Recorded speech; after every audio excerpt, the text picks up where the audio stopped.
Okay, let's turn to Haggai chapter 1, and I'd say turn and put your finger in Zechariah chapter 1, but it's just on the page over.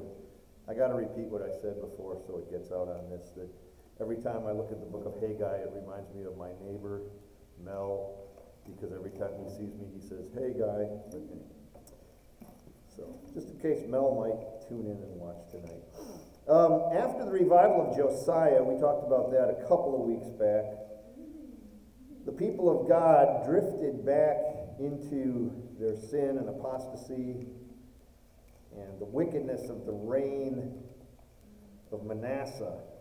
Remember, Josiah came in when he was 8 years old, and he'd been preceded by Manasseh, who was hands down the most wicked king in the history of Israel. It wasn't enough to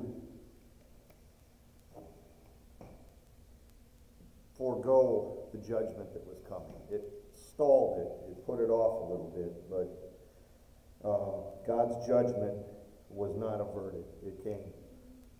And I sometimes wonder if that's where we are as a nation. We're headed on that path, I think, certainly. Fortunately, in the case of Israel, it was remedial judgment. What does that mean? It means corrective. God sent judgment to bring them back to himself. It was not final judgment where he just turns a nation over. And see, it's kind of like talking about saved people and lost people.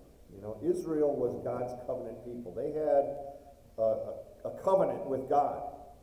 Is there such a covenant with the United States of America? No, there isn't. No. We are the beneficiaries of the covenant he made with his people, with Israel. He says that if you're in Christ, you're Abraham's seed. All those nations that bless Israel, God will bless. But ultimately, there's no promise for us. It's the promises with Israel. And so, I don't know. I don't know what lies ahead for us. As it was prophesied, they spent 70 years in captivity in Babylon, mainly for the sin of what? Neglecting the Sabbath, neglecting the Lord's house. Now, as we look around, if God judged his people for that, what does it say about us? We're going to see that in a moment here. We'll come back to that. So, God made a covenant with Israel. That's kind of symbolic of our eternal security that we have in him. He said, "I've made an everlasting covenant, ordered in all things and secure." That was David's last words, remember? "This is all my hope and all my salvation, though he not make it not to grow." David said, "My hope is," in other words, "my hope is built on nothing less than Jesus' blood and righteousness," right? "I dare not trust the sweetest frame, but wholly lean on Jesus' name." We are saved because of Christ. The token of that covenant was the land, okay? Now here's what's going on in Israel today and went on for a long time.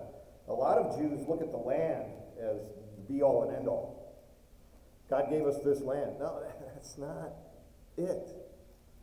I love Exodus, the movie. I love the book, too. The book and the book by Urus. I love the movie. I love the song. This land is mine. They didn't say this Lord is mine, sadly. They focused on the land. And the land is theirs, and no question about it. But the land was the token of the covenant. The land, when we look at the land, we see the token of the fellowship and the blessing, the fellowship that we enjoy when we're walking with the Lord. And God in his mercy intervened again and again and again and again on the right time. And in this case, he sent deliverance after the captivity through a very interesting person, a pagan king by the name of Cyrus, who sent them back to the promised land to reestablish their place of worship. And I've said this many times. It wasn't that Cyrus was a God-fearing friend of Israel. Cyrus came into power in Persia, Persia. And I think he probably looked out of his castle tower one day and looked out and said, where'd all these Jews come from? So we said, well, we took them in after Babylon and the captivity, and looked around and said, does anybody really want them here? I mean, what are they doing for us? Anything? And where are they from? Well, they're from the land of Canaan, Judea and Samaria, Israel. Well, why don't they go back? Well, that's up to you, sir. You can send them back if you want to. Well, let's get them out of here. Why are we, they're just, what good are they doing us? Let's just send them back. So that's kind of what he did. Now, it's interesting, though, that in Isaiah 44 and verse 28, this is what it says.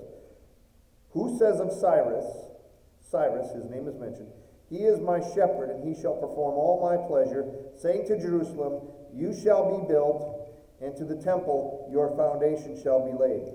That was written in 712 BC. Cyrus issued his decree in 538 BC. Nearly 200 years later. Cyrus wasn't even born yet when Isaiah made that prophecy. Isn't that amazing? And when he made that decree, it was before the completion of the 70 years, but about 50,000 returned to Jerusalem. It was about a little less than a sixth of those that were in captivity. What's even more disappointing than the fact that nobody wanted to go back was that there was very little, if any, evidence of any kind of a spiritual response from the people. No spiritual life. This was the first of 4 post-exilic returns. What do I mean? Post-exile, post-captivity. The first of 4. There were 4 separate decrees to return. It was a beginning, and they immediately struck up work on constructing the temple. They laid the foundations within the first 2 months, but then the work ground to a halt. And for 16 years, nothing happened. They did nothing. You ever start a project, and you know how many books I've started to read, and I got through chapter 1, and they're still sitting with I'm terrible about that. 16 years, nothing happened. 110 years after the first revival under Josiah,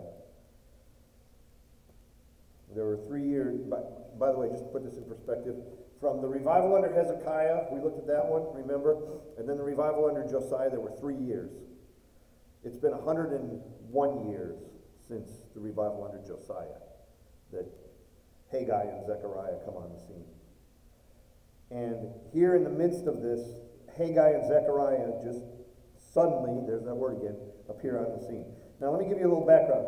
Zerubabbel, fun name, Zerubabbel, was the grandson of Jehoiachin, who was taken into captivity in 598. Zerubabbel became the governor. Now that's a reminder that Babylon, or Persia, or the Medes were still ultimately in power. Okay? He was the governor. He wasn't the king. He was a puppet. Even his name is Akkadian or Babylonian. His Hebrew name was Sheshbazzar. Okay? So, but Zerubbabel was in the line of David. And Jehoiachin had 5 sons.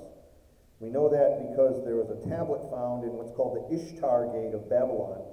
They were all castrated, became eunuchs, slaves to probably the court of the queen. And there was a threat to the end of the Davidic line there. In fact, Isaiah 39:7 says, they shall take away some of your sons who will descend from you, whom you will beget, and they shall be eunuchs in the palace of the king of Babylon, fulfilled in them. So Jehoiachin adopted 7 sons of Neri, who was the great-grandson of Nathan, who was one of Solomon's brothers, son of David. And so Solomon's line was ceased at that point. All of this is the fulfillment of Jeremiah 22:30, and we know this verse because it's the one where it says, write this man down childless, a man who shall not prosper in his days. None of his descendants shall prosper, sitting on the throne of David. And who came through that line that we know of?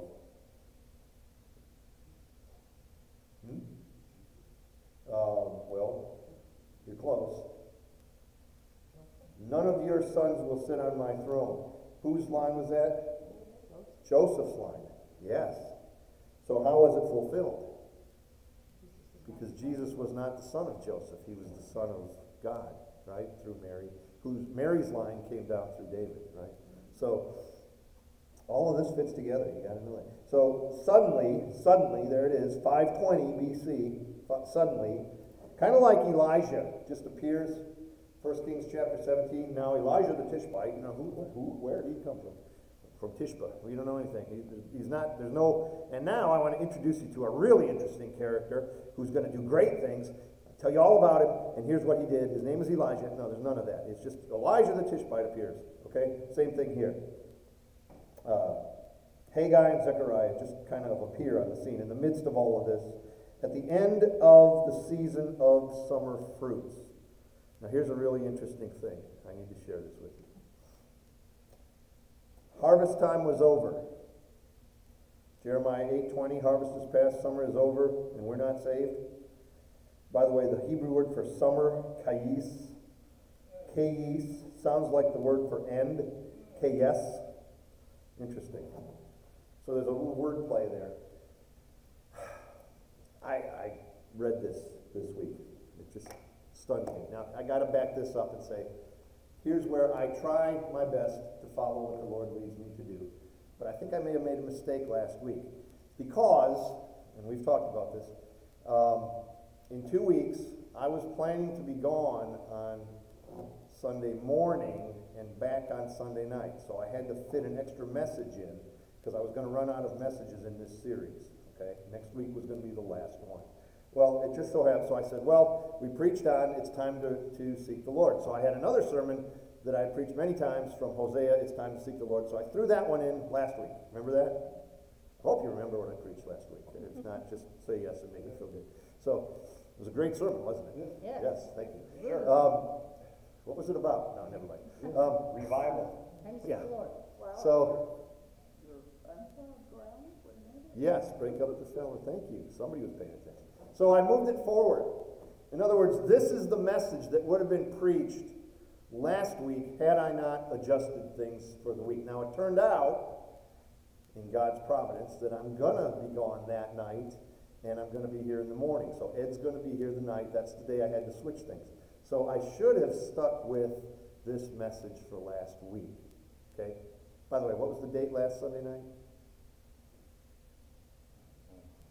August 29th. August 29th. Verse 1. In the second year of Darius, king, in the 6th month, on the first day of the month, the word of the Lord came to Haggai. Let me translate that from the Hebrew calendar into the American English calendar. On August the 29th, 520 BC, God sent Haggai to the people of God. Last Sunday night was the exact anniversary of this message, so I should have stuck with it. Anyway, all that to say, what's going on right now? It's the end of the summer. The summer fruit is in. The harvest is past. Summer is over, and we're not saved. This is the context of this message. Habakkuk 3, verses 2 and 3. O Lord, I have heard your speech, and I was afraid. O Lord, revive your work in the midst of the years. In the midst of the years, make it known. In wrath, remember mercy.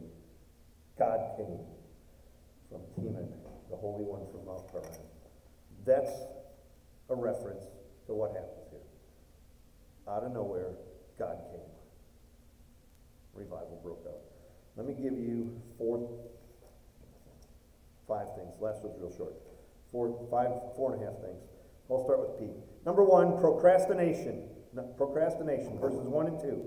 Interesting that the timestamp here is based on the reign of King Darius in his 2nd year. It's not figured from the Davidic line. It's not mentioned in the Jewish calendar. It's mentioned in the 2nd year of the reign of King Darius. Why is that? Because the time of the Gentiles has begun. This is a secular world. This is a pagan world that we're talking about. Ezra chapter 3, verses 8 through 11. Or 13, rather. Let me find it. Have it marked. Ezra chapter 3.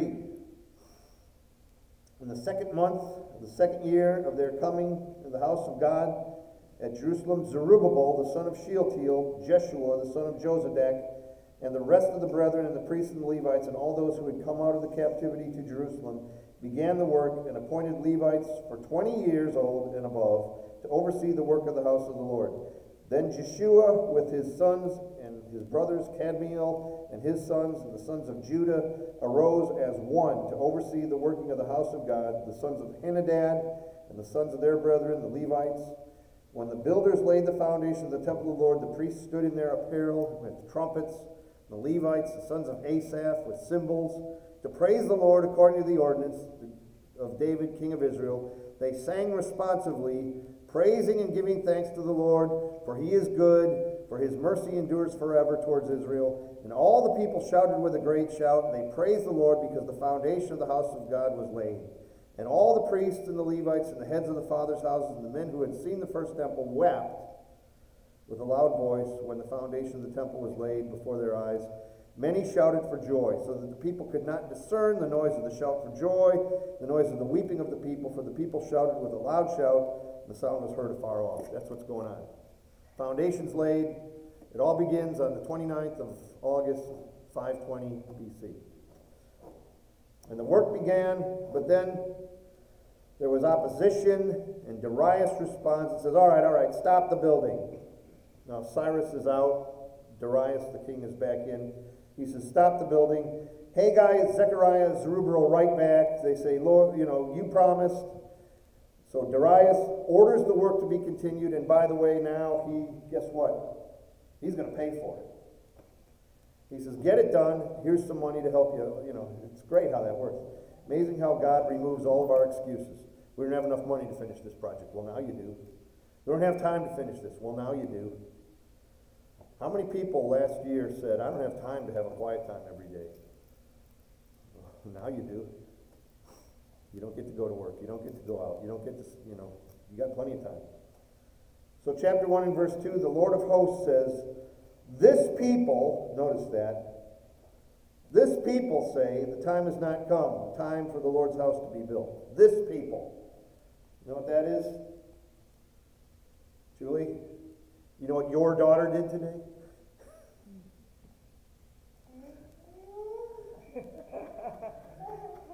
As opposed to, hey, Julie, guess what my big girl Sarah did today? You know what your daughter did today? That's what God says. This people over here, this people, they say it's not time to build the Lord's house. They use time as their excuse. That's interesting. They use time as their excuse. Didn't God understand when he gave them the order to rebuild that it wasn't a convenient time? Remember King Felix in Acts? Waited for a more convenient time. Acts 24:25. It's never the right time, is it? It's never the right time to do the Lord's work. Oh, yes, it is. When is it going to be, if not now? When I get a job, when I get out of debt, when I get a raise, when the kids are grown up, I'll make a New Year's resolution. This time next year, now's the time, people. Now is the time. 2 Corinthians 6 and verse 2. Behold, now is the time, right? In the acceptable time I've heard you, behold, now is the acceptable time. Now's the time. Hebrews 3 and verse 15. Don't harden your hearts. It's time now. Prove me now, Malachi chapter 3. Bring the tithes into the storehouse. Take now your son, your only begotten son. Right? Now. It's always now. Jesus said in John 4:35, don't say there's still 4 months and then comes the harvest. Behold, I say to you, lift up your eyes and look at the fields, for they are already white for harvest. Bring all the tithes into the storehouse and prove me now, Malachi 3:10. You see, laziness and procrastination and indifference and a lack of vision and urgency.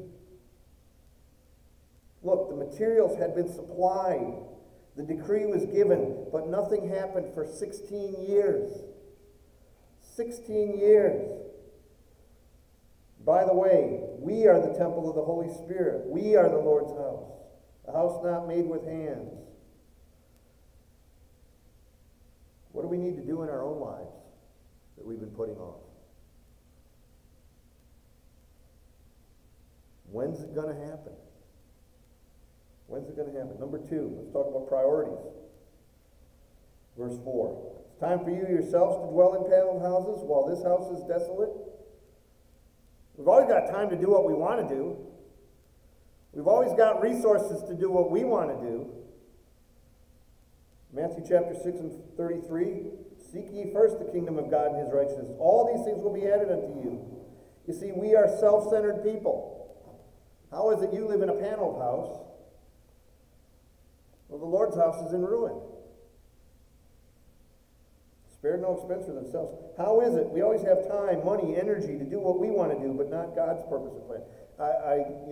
1999, the day after my birthday, I went into my office, and one of our deacons was Rex McConville, was in the building. He came into my office. He said, "You better come down to the sanctuary."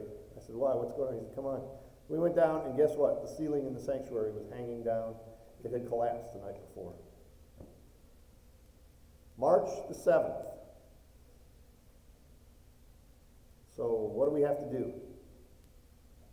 We've got to fix the ceiling, right? Got to fix the ceiling, at least.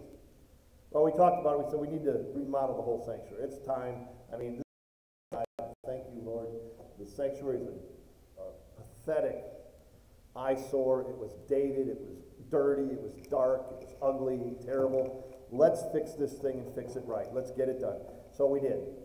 Guess when the trustees went to the bank to get the loan to start the work? July the 5th. We met in our gym from March 7th until September 24th. From March 7th until July the 5th, they didn't even go to the bank to get the loan. Guess what sermon I preached? How is it that you people dwell in sealed houses? That just means a house with a ceiling. And the house of God lies... Listen, if your house in your living room, the ceiling in your living room caved in tonight, how many of you would be at the bank first thing in the morning? And I'm not picking on those people. I mean, it's the same everywhere. It's not like just McHenry, but everywhere. What in the world? The Lord's house is just, well, we'll get to it when we do. We'll get around to it whenever we do. It's the same thing here. We want to fit God into our agenda, our schedules. He exists for us. We'll tithe, we'll worship, because it's in our best interest. You see, Solomon built his own house first, didn't he? And then he went and finished the temple. His first act of failure as king, in my opinion, was to take care of his own house before the house of God. Set the precedent for taking care of self first and giving God the leftovers. You know, I'm too sick or too busy or too tired to go to church, but I got time to go shopping or go to a ball game. I'm too busy, but I got time to go out to a movie or to a date. It's too much effort to go out at night. Well, I'll go anywhere else I need to go. I'm too old. The kids are too young. Whatever. I can't afford to tithe. I can afford to buy stuff for myself. It's amazing to me how, and I'm not picking on I don't mean to pick on anybody here, but, you know, so I read this in an article not too long ago. I think it was put out by Dave Ramsey. He said, you know, poor people, homeless people, unemployed people, they all seem to have the same things. They all have animals. They all have pets. They all have cell phones. They all have satellite or cable service. They all have tattoos. And most of them smoke cigarettes. How much does a pack of cigarettes cost? $6? $9? $9. Remember when you had those machines in the restaurant? You put in a couple quarters? That's been a while. And people don't have time, money to... We got a lady that calls here once a week. Can you help me with my electric bill? I think we helped her a long time ago one time. She came up, she had tattoos all over, smoking cigarettes, you know. I said, lady, you know, what do you... You got money for what you want to have money for. And the dilapidated condition of the temple here spoke volumes. 16 years after 70 years of captivity, guess what? They were neglecting the Lord's house. Isn't that what got them into the captivity in the first place? Neglecting the Lord's house? And then, of course, they got out of the habit of going to church. That's what happens. You know, you miss 2 Sundays and you're out of the habit.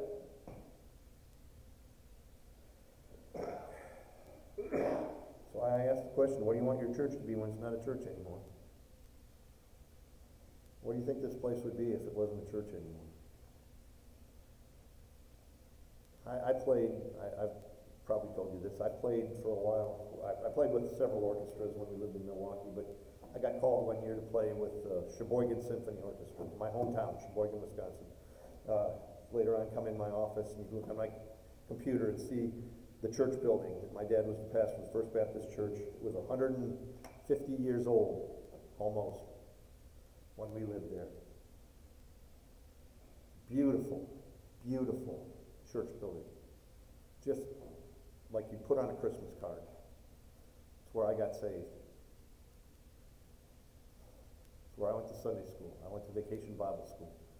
So in, what was that, 89 or 90? When I went to Germany with the orchestra. I went up for a rehearsal one night, and I got up there a little early, and I thought, I'm going to drive around and see my old house and my dad's church. And I drove past my dad's church, and I will never forget, I just happened to get there right at the right moment. They had a big, one of those big, like those Pugsley dumpsters out in front, you know, big full-size one. And they were taking a pew on the top of the steps. And like 6 guys were out there, and they just 1, 2, 3, and they tossed it into that big dumpster. That's what they were doing. They were pulling out all the pews. They were gutting the building because now it's some kind of an interior design studio or something. Another church my dad pastored in Lake Geneva. In fact, the church and the parsonage that we lived in, where I was born, it was an antique mall until 2 years ago. Now it's a microbrewery. I'm sure those Baptist people love the fact that their church building is now a microbrewery. Church I grew up is now a dance studio. Yep. What do you want your church to be when it's not a church anymore? I mean, we better start thinking about that if we don't start to do something to change the numbers around here, right?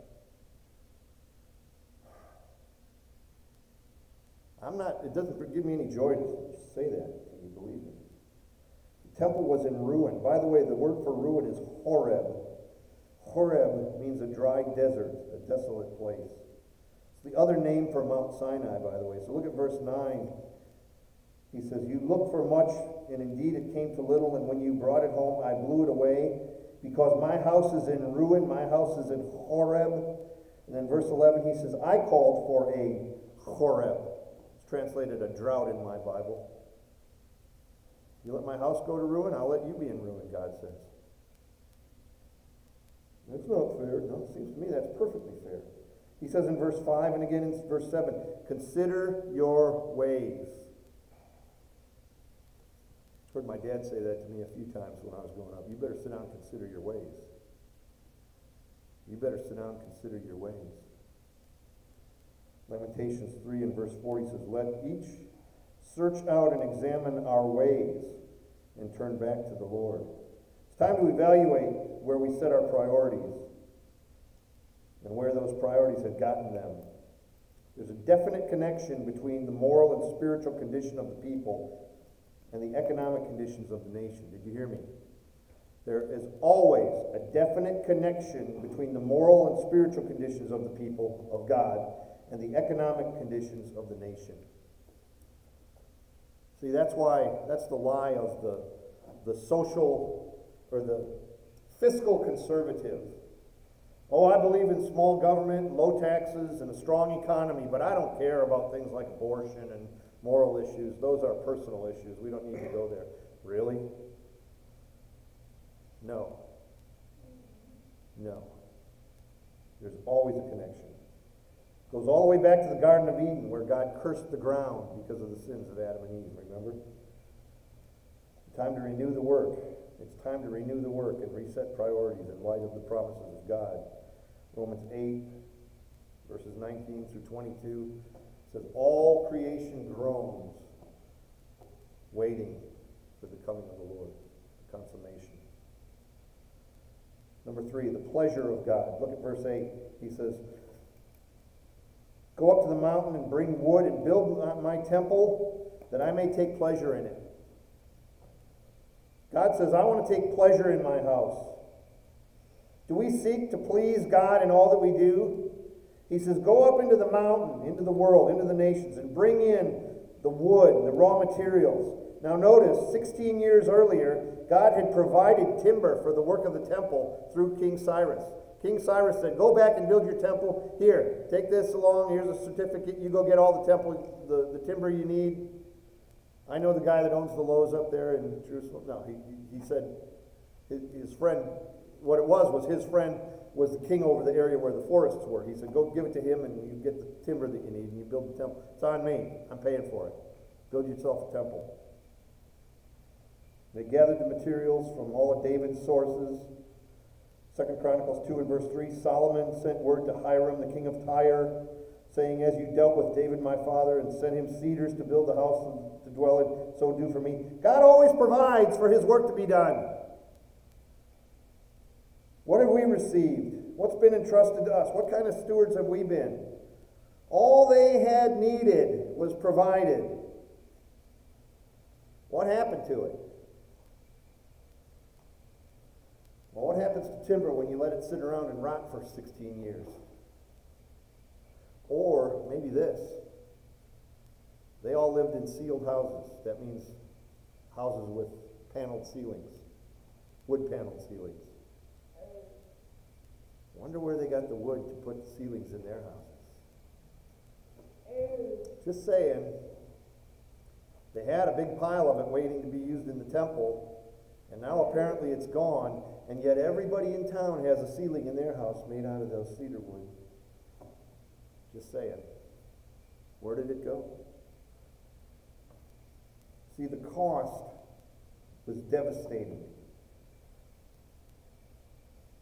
God said, repent, renew the work of God. And then God says, I will take pleasure in it. Repent, renew the work of God, and then God will take pleasure in us and be glorified in us. Isn't that what we say we want? Verse 9, you looked for much, and indeed it came to little. You brought it home, I blew it away, God says.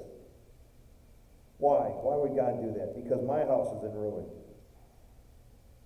Our lives are not in order, our finances are not in order, our spirituality is not in order, our schedule's not in order, our time is not in order. God, and then we ask God to bless us.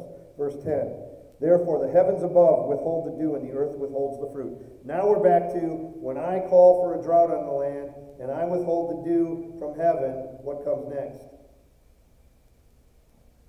When I do that, God said, if my people, you know the rest. Verse 11, who sent the drought? God sent the drought.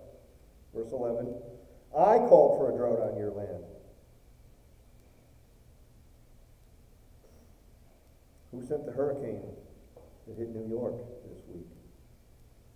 Who sent the hurricane that hit New Orleans this week? I'm not saying that this is God's judgment. I'm not saying that. Maybe it is, maybe it isn't.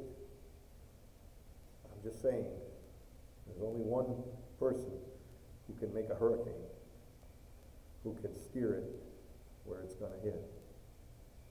Okay? Note what I'm not saying. Note what I am saying. Okay? Don't anybody go and say, the pastor said that that's God's judgment on you. Maybe it is. I don't know. Who establishes governments?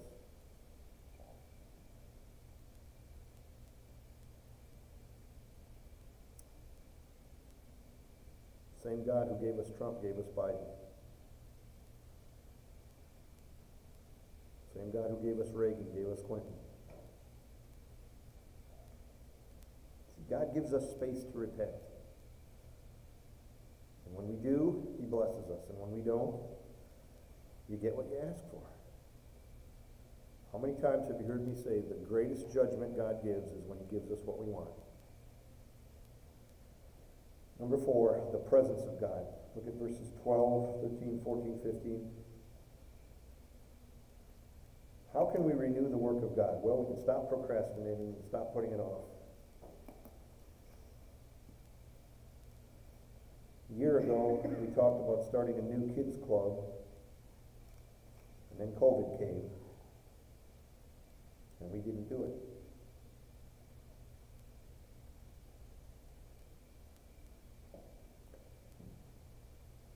We were going to do it this year, and then the lady in charge had to go to the hospital. I'm not blaming her. Again, there's always something that's going to come up and stop us from doing what we're called to do.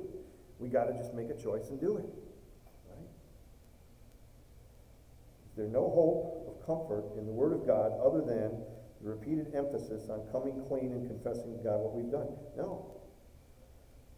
But the most comforting words that we'll read in this text are in verse 13. He says, I am with you, says the Lord. I'm with you. I'm with you. God always promises what? The gift of his presence. Moses, I'll go with you. I will go with you. Joshua, as I was with Moses, I will be with you. That's why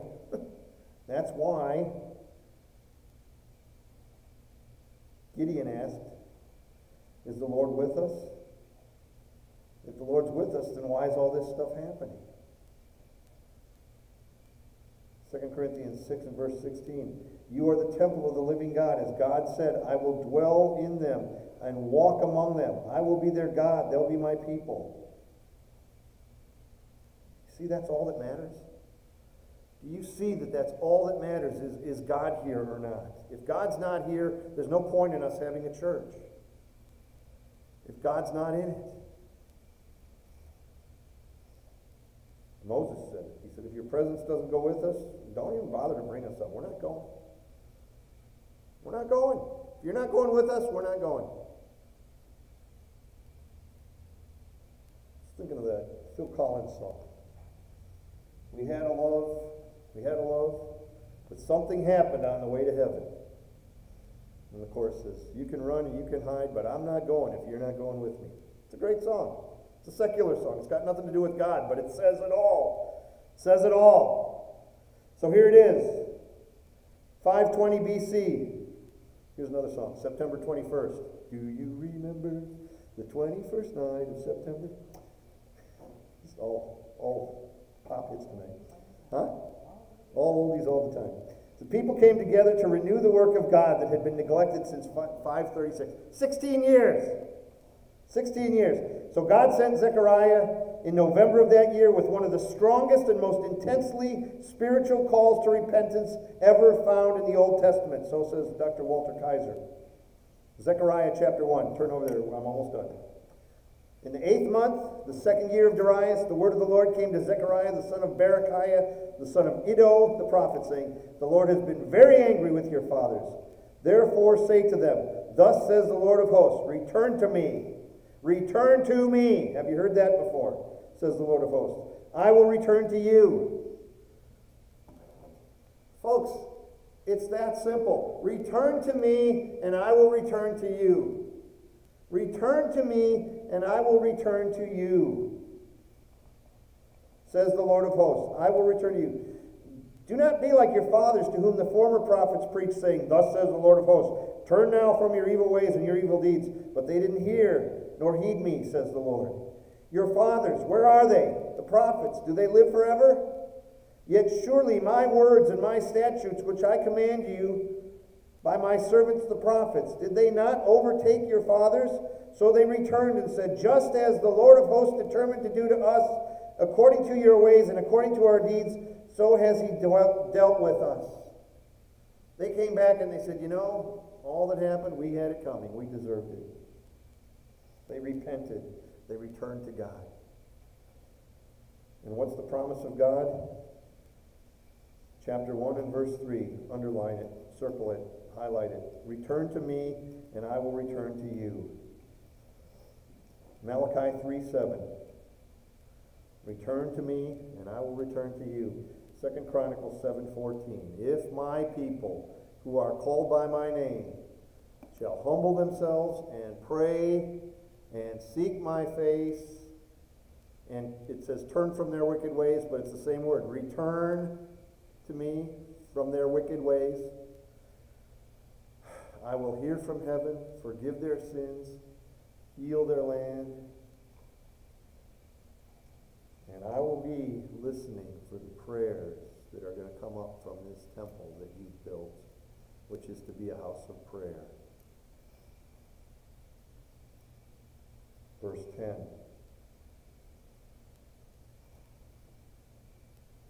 Haggai, verse 10, chapter 1. The heavens above withhold the dew, and the earth withhold its fruit. God says, bring the tithes into my storehouse, that my house may be full, and see if I don't open up the heavens and pour out a blessing on you. I'm going to hold up the blessings. I'm going to close up heaven and shut up heaven. But if you return to me, and I'll return to you, he says, how shall we return to you? He says, in tithes and offerings, that's how. He says, I'll open up the heavens and pour out a blessing. So, all right, here it is. Stop treating God as an accessory in our lives. Stop treating the church as an optional activities on weekends. We don't have other plans.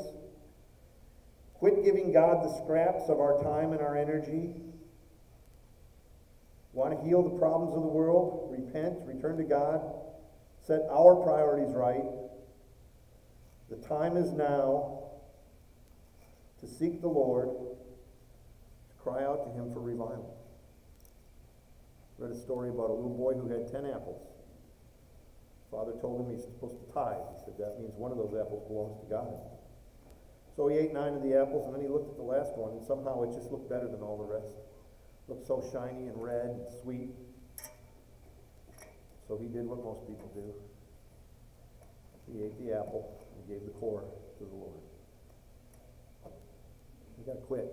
You got to quit withholding from God what belongs to him and give to him. Now, I said this morning, I didn't mean this to be a message about tithing. That's not what it was. But it is about putting God first and giving God what our best. And returning to him. Renewing the work. Setting the Lord's work as a high priority in our lives. That's a top priority. Seek ye first the kingdom of God and his righteousness.